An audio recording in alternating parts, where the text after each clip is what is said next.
رسول الکریم انتہائی بات والاحترام دوستوں نوجوان بھائیوں، آج ہمارا عنوان ہے تاک راتوں کی فضیلت لیلۃ القدر۔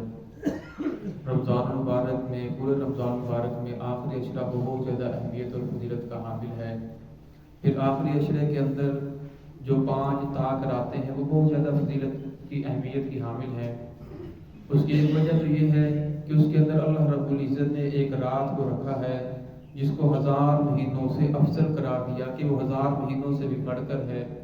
اور دوسری وجہ یہ ہے کہ اس رات کے اندر اللہ رب العزت نے قرآن پاک کو نازل فرمایا، اس وجہ سے بھی اس رات کی بہت زیادہ فضیلت بڑھ چکی ہے۔ اس رات کو لیلۃ القدر کیوں کہا جاتا ہے تو اس کے بارے میں مختلف قول ہیں۔ بعض نے لکھا کہ یہ بہت زیادہ مرتبے اور شان والی رات ہے، تو قدر کا معنی مرتبے اور شان والی رات، اس وجہ اس کا نام لیلۃ القدر رکھا گیا۔ بعض نے کہا کہ نہیں، قرآن پاک اس کے اندر نازل کیا گیا الحمد سے لے کر سورۃ الناس تک، اور سارا قرآن پاک لوح محفوظ سے آسمان دنیا کا صرف اس ایک رات کے اندر آیا، اس وجہ سے اسے لیلۃ القدر کہا گیا۔ بعض نے کہا قدر کا معنی ہے تنگی، تو اس رات اتنے فرشتے نازل ہوتے ہیں کہ زمین تک پڑ جاتی ہے، تو فرمایا اس وجہ سے اس رات کا نام لیلۃ القدر رکھا گیا۔ تو اللہ رب العزت نے اس رات کی فضیلت کے اندر پوری سورت نازل فرمائی، انا انزلناہ فی لیلۃ القدر وما ادراک ما لیلۃ القدر لیلۃ القدر خیر من الف شہر۔ فرمایا ہم نے قرآن پاک کو نازل کیا لیلۃ القدر کے اندر۔ پھر اللہ رب العزت دلچسپی پیدا کرنے لئے خود ہی فرماتے وما ادراک ما لیلۃ القدر، آپ کو معلوم بھی ہے کہ لیلۃ القدر ہے کیا؟ پھر اللہ رب العزت فرماتے ہیں لیلۃ القدر خیر من الف شہر، لیلۃ القدر کی جو رات ہے وہ 1000 مہینوں سے بھی بڑھ کر ہے۔ اب کتنی بڑھ کر ہے یہ اللہ رب العزت کو معلوم ہے۔ فرمایا تنزل الملائکۃ والروح فیہا، اس رات کے اندر فرشتے اللہ رب العزت کے حکم سے نازل ہوتے ہیں۔ حدیث پاک میں آتا ہے کہ جبرائیل علیہ السلام آتے ہیں، وہ اپنے ایک لشکر کو لے کر آتے ہیں۔ جو انسان نماز کے اندر کھڑا ہو، جو بھی کام کر رہا ہو، تو اس کے ساتھ مل کر وہ نماز پڑھنا شروع کر دیتے ہیں۔ کوئی تلاوت کرتے ہیں اس کے ساتھ مل کر تلاوت کرنا شروع کر دیتے ہیں، کوئی دعا کر رہا ہے اس کی دعاؤں پر آمین کہتے ہیں۔ تو فرمایا اس رات فرشتے نازل ہوتے ہیں، اللہ رب العزت کا جو بھی حکم ہوتا ہے، اور یہ رات ہی حتی مطلع الفجر، طلوع فجر تک اللہ رب العزت نے اس کو یہ شان مرتبہ عطا فرمایا ہے، اس کا یہ مقام طلوع فجر تک رہتا ہے۔ جب فجر ہو جاتی ہے پھر یہ رات ختم ہو جاتی ہے۔ تو آپ صلی اللہ علیہ وسلم نے فرمایا کہ جو شخص اس رات کی خیر سے محروم رہا وہ ہر چیز کی خیر سے محروم رہا۔ حقیقی محروم شخص وہی ہے جو اس رات کی خیر سے محروم رہا۔ ایک روایت کے اندر آتا ہے من قام لیلۃ القدر ایمانا واحتسابا غفر له ما تقدم من ذنبه، جس آدمی نے لیلۃ القدر کے اندر قیام کیا اللہ رب العزت اس کے سارے گناہوں کو معاف کر دیتے ہیں۔ تو اس لیے یہ رات بہت مرتبے اور شان والی رات ہے۔ یہ رات عطا کیوں کی گئی، کس وجہ سے عطا کی گئی؟ تو یہ محمد رسول اللہ صلی اللہ علیہ وسلم کی امت پر بہت بڑی شفقت ہے۔ موطا امام مالک کی روایت ہے کہ رسول اللہ صلی اللہ علیہ وسلم کو جب بتایا گیا کہ فلاں فلاں لوگوں کی بہت زیادہ عمریں تھی، نوح علیہ السلام کی 1400 سال عمر تھی، 950 سال ان لوگوں نے تبلیغ کی، فلاں قوم کی اتنی عمریں تھی، فلاں کی اتنی عمریں تھی۔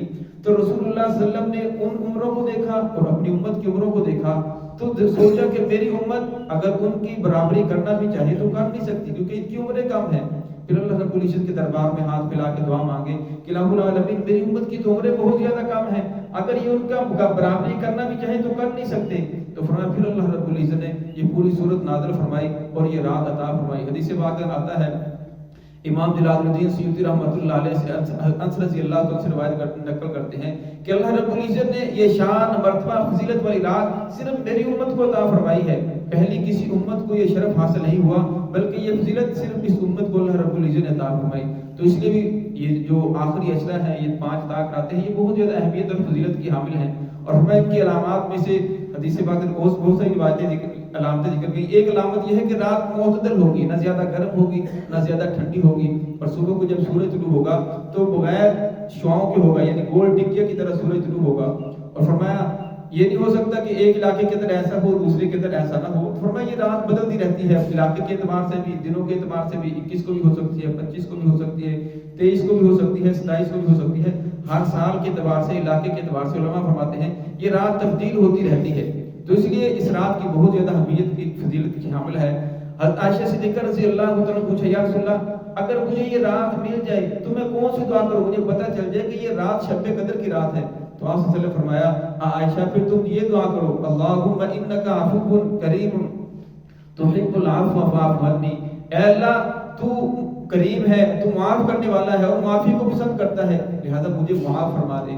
اگر انسان باقی سب کے لیے کرنا چاہے پھر معاف ماننے کی جگہ معاف ماننا کرتا ہے کہ ہم سب کو معاف فرما، اللہم انک عفو کریم تحب العفو فاعف عنی، اگر سب کو شامل کرنا چاہے پھر معاف ماننے کی جگہ معاف ماننا کو ذکر کیا جائے۔ تو فرمایا یہ رات جو خلاصہ کلام یہ ہے آپ صلی اللہ علیہ وسلم کی جتنی روایات سے سب کو سامنے رکھتے ہوئے پتہ یہ چلتا ہے کہ آخری عشرہ بہت زیادہ اہمیت اور فضیلت کا حامل ہے۔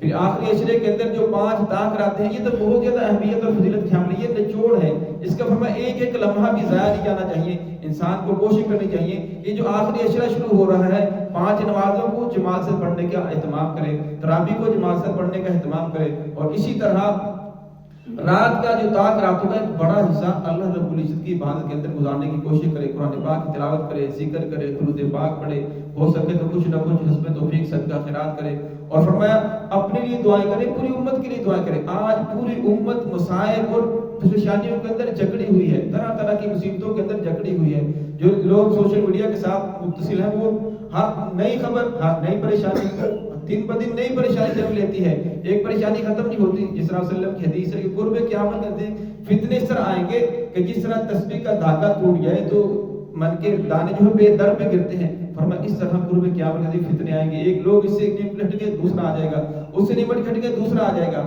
تو فرمایا اس کی ایک ہی صورت ہے کہ اللہ رب العزت کے حضور معافی مانگی جائے، توبہ کی جائے، اپنے لیے پوری امت کے لیے استغفار کیا جائے تاکہ اللہ رب العزت پوری امت کے حال پر رحم فرمائے۔ دعا ہے کہ اللہ رب العزت ہمیں اس رات کی، ان دنوں کی، ان ایام کی قدر کرنے کی توفیق عطا فرمائے۔ آج کی جو رات آ رہی ہے یہ بھی طاق رات ہے، اس سے شروع ہو جائے گی، اللہ رب العزت ان طاق راتوں کی قدر کرنے کی توفیق عطا